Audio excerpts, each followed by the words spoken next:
கர்த்தருக்கு ஸ்தோத்திரம். இன்று காலை நாம் தியானிக்கிற வசனம் மத்தேயு 12வது அதிகாரம் 13வது வசனம். பின்பு அந்த மனுஷனை நோக்கி, உன் கையை நீட்டு என்றார்.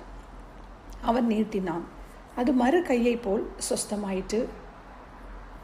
மத்தேயு 10வது அதிகாரம் 9லிருந்து 14வது வசனத்தில் இயேசு செய்த இந்த அற்புதத்தை நாம் வாசிக்கலாம். அவர் ஜெப ஆலயத்தில் பிரவேசித்த போது அங்கே சூம்பின கையை உடைய மனுஷனை மறு கையை போல சொஸ்தமாக்கின சம்பவமாகும் இது. நேற்று நாம் பார்த்த சம்பவத்திலும் பரிசேயர்கள் இயேசுவை குற்றம் சாட்டினதை நாம் பார்த்தோம். இவன் பிசாசுகளின் தலைவனாலே பிசாசுகளை துரத்துகிறான் என்று குற்றம் சாட்டினார்கள். இங்கேயும் அதுபோல் தங்களுடைய ஒரு தங்களுடைய சட்டத்துக்கு முக்கியத்துவம் கொடுத்து இதே சம்பவத்திலும் ஓய்வு நாளில் சொஸ்தமாக்குகிறது நியாயமா என்று கேட்டார்கள். அப்போ அதில் அவங்க எதில் உறுதியாக இருந்தாங்க அப்படின்னா, அவங்களுடைய சட்டத்தில் மாத்திரம்தான் அவங்க உறுதியாக இருக்கிறாங்க. அதுவே இயேசுவை எதிர்க்க ஒரு காரணமாக அமைஞ்சிட்டு. இது இவர்களின் கடின இருதயங்களை காட்டுகிறது. ஏனென்றால் இந்த அற்புதத்தை ஜெப ஆலயத்திற்குள்ளே செய்கிறார். இந்த பரிசேயர்கள் மத தலைவர்கள் ஒரு ஒழுங்கை வைத்திருந்தார்கள். எல்லாத்துக்கும் அவங்க ஒரு ட்ரெடிஷ்னல், இதுக்கு பிறகு இது அப்படி அந்த மாதிரி ஒரு ட்ரெடிஷ்னல் அவங்க வச்சுருந்தாங்க. அதிலிருந்து யார் விலகினாலும் அவங்கள குற்றப்படுத்துவாங்க. அதுதான் அவங்க ரொம்ப பயஸாக இருப்பாங்க அவங்களுடைய அந்த ரிலிஜன். இதில் லூக்கா 4 இயேசு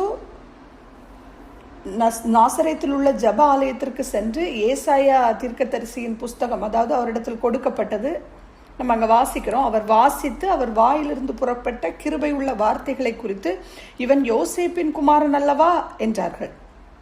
ஜனங்கள்லாம் இப்படி சொன்னாங்க. அங்கேயும் பார்த்தீங்கன்னா இயேசு அவர்களுக்கு கூறுகிறார், ஆனாலும் தீர்க்கதரிசி ஒருவனும் தன் ஊரிலே அங்கீகரிக்கப்பட மாட்டான் என்று மெய்யாகவே உங்களுக்கு சொல்லுகிறேன் என்றார்.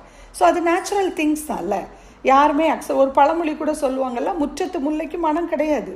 எவ்வளோதான் அவங்கக்கிட்ட ஸ்டஃப் இருந்தாலும், எவ்வளோதான் அவங்கக்கிட்ட ஒரு பெரிய ஒரு காரியங்களை அவங்களால செய்ய முடியும் அப்படின்னு இருந்தால் கூட அவங்கள யாருமே கனம் பண்ண மாட்டாங்க. அதை தான் நிறைய தடவை இயேசு கிறிஸ்து அதனால தன் சொந்த ஊர்லே அவரால் அற்புதம் செய்ய முடியாமல் போச்சுன்னு நமக்கு பைபிளில் நம்ம வசனத்தில் வாசிக்கிறோம். ஸோ இங்கே பரிசேயர்களுக்கு வேத வாக்கியங்களை குறித்து பிரசங்கிக்கும் போது ஜனங்களுக்கு ஆவிக்குரிய கண்கள் திறக்கப்படுகிறதா, அவங்க துக்கமாய் சுற்றி திரிகிறாங்க, அவங்களுக்கு ஒரு சமாதானம் இதனால கிடைக்குதா, இந்த கவலையெல்லாம் அவங்களுக்கு இல்லை. அவங்களுக்கு ஒன்லி அந்த கரெக்டாக அந்த ஃபிங்கர் டிப்ஸில் எல்லாமே வச்சுருப்பாங்க, அதை குறித்து உபதேசம் பண்ணுவாங்க. ஆனால் அவங்க அதை ஃபாலோ பண்ணுறது கிடையாது. அதுதான் இதில் கிளியராக கர்த்தரதை ரொம்ப கண்டம் பண்ணுறதை நம்ம பார்க்குறோம். இதில் அவங்க ஆர்வம் காட்டவே இல்லை. ஆனால் இயேசுவின் மீது குற்றம் கண்டுபிடிப்பதில் அவர்கள் ஆர்வம் காட்டுகிறதை நாம் பார்க்கிறோம். ஏனென்றால் ஜெப ஆலயத்தில் சூம்பிய கையுடன் மனிதன் இருந்தான். அப்பவே அவங்களுக்கு தெரியும், கண்டிப்பாக இயேசு கிறிஸ்து வரும்போது இயேசு சுகத்தை கொடுப்பார் என்று அவங்க அறிந்திருந்தாங்க. இயேசுவால் இந்த மனிதனை குணப்படுத்த முடியும் என்று ஜனங்களில் பலர் அறிந்தனர்.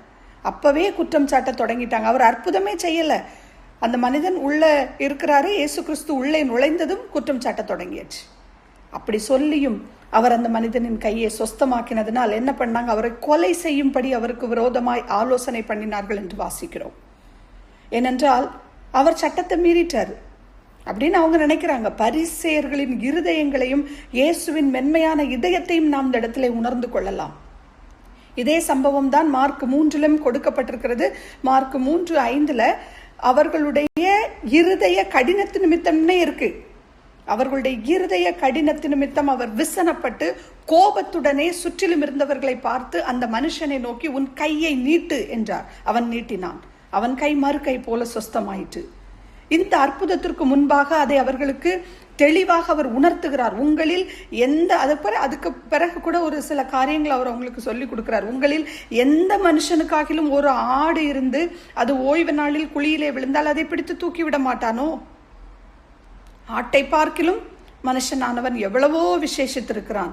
ஆதலால் ஓய்வு நாளிலே நன்மை செய்வது நியாயம்தான் என்று சொன்னார். அப்பொழுதுதான் உன் கையை நீட்டு, உன் கையை நீட்ட சொன்ன உடனே மறு கை போல் அது சொஸ்தமாயிற்று. எவ்வளோ ஆச்சரியம் பாருங்க. இது நமக்கும் ஒரு எச்சரிக்கை தான். இந்த இடத்துல இன்பிட்வீன் பார்த்தீங்கன்னா இந்த மிராக்கிள்லாம் பார்க்கும்போது இடையில நிறைய வசனங்கள்ல எச்சரிப்பு வருகிறது. நம்மை நாமே அனலைஸ் பண்ண வேண்டிய ஒரு நாட்கள்ல நாம் இருக்கிறோம். பொல்லாத ஒரு காலத்துல இருந்து கொண்டிருக்கிறோம். எந்த பகுதியில் என் இதயம் கடினமாக இருக்கிறது?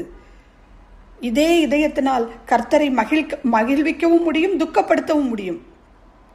என்னை தொடர்ந்து உற்று பார்க்கும் பாவம், மற்றவர்களை ஈஸியா குற்றம் சாட்டுவது, ஜட்ஜிங், அவங்களை மகிழ்விக்க முடியாமல் எது எனக்கு தடையாக இருக்கிறது? ஏனென்றால் இதயம் கடினமாகும் போது நாம் 3 காரியங்களை தவற விடுகிறோம். நம்மை அறியாமலே அதை செய்துடுறோம். 1 பார்த்தீங்கன்னா மற்றவர்களின் தவறுகளை தேடுவது, 2வது பகுத்தறிவை ஏற்க மறுப்பது, 3வது அற்புதங்களை தவற விடுவது. அதான் தாவீது சொல்றாருல, சங்கீதம் 139:24, வேதனை உண்டாக்கும் வழி என்னிடத்தில் உண்டோ என்று பார்த்து நித்திய வழியிலே என்னை நடத்தும். இந்த தாவீதை போல தேவன் நம்மை ஆராய்ந்து சோதித்து நம் இருதயத்தை அறிந்து கொள்ள இடம் கொடுப்போம். கல்லான இருதயங்கள் நவமான இருதயமாக மாறும் பொழுது கர்த்தர் நம்மிடையே, நம் குடும்பங்களிடையே, நம்மை சுற்றி உள்ளவர்களிடையே பல அற்புதங்களை அவரால் செய்ய முடியும். எல்லாம் நம் கர்த்தரால் ஆகும். மனிதரால் கூடாததுதான், ஆனால் என் தேவனால் எல்லாம் கூடும். அகத்தின் சுத்தமெல்லாம் தூடைப்பேனே, அகத்தின் சுத்தமெல்லாம் தூடைப்பேனே, பாவ அழுக்கை நீக்கி அருள் கொடுப்பேனே, பாவ அழுக்கை நீக்கி அருள் கொடுப்பேனே. மகனே உன் நெஞ்சனக்கு தாராயோ, மகனே உன் நெஞ்சனக்கு தாராயோ, மோட்ச வாழ்வை தருவேன் இது பாராயோ, மோட்ச வாழ்வை தருவேன் இது பாராயோ. உன் பாவம் முற்றும் பரிஹரிப்பேனே, உன் பாவம் முற்றும் பரிஹரிப்பேனே, அதை உண்மையாய் அகற்ற யான் மரித்தேனே, அதை உண்மையாய் அகற்ற யான் மரித்தேனே.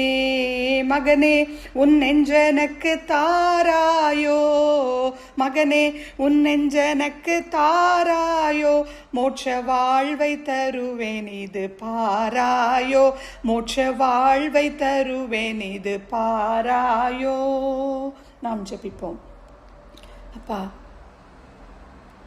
இருதயங்கள்ல அப்பா எங்கள்ல ஏதாவது பாவ அழுக்குகள், கரைகள் எல்லாவற்றையும் அப்பா நீங்க காண்கிறீங்க. உமக்கு முன்பாக எல்லாம் வெளியரங்கமுமா இருக்கிறது. இந்த பாவம் முற்றும் பரிஹரிப்பேனே, அதற்காக நீங்க சிலுவையில எங்களுக்காக இரத்தத்தை சிந்தினீங்கல்லப்பா.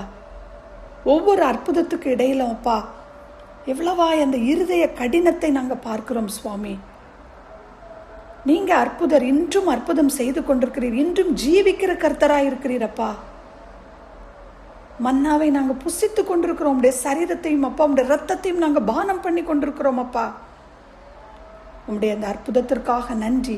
நீங்க எங்களுக்கு செய்த எல்லா தியாகத்திற்காக உமக்கு நன்றி.